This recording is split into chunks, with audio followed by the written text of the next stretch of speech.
How to model organic surfaces in SolidWorks, using power surfacing.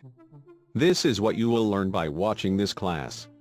If you want to know how to install the power surfacing, click on the card that is appearing up here, or in the video description link, because power surfacing is not a standard SolidWorks tool. To start,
current objects to create more faces.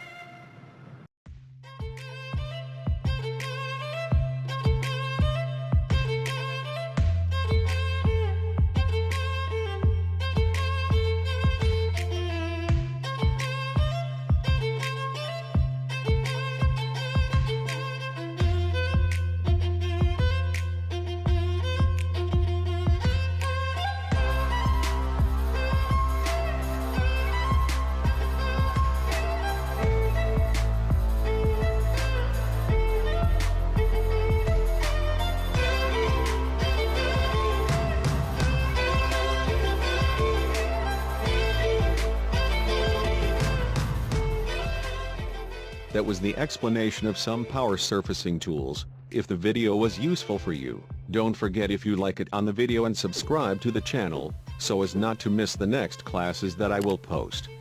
See you later.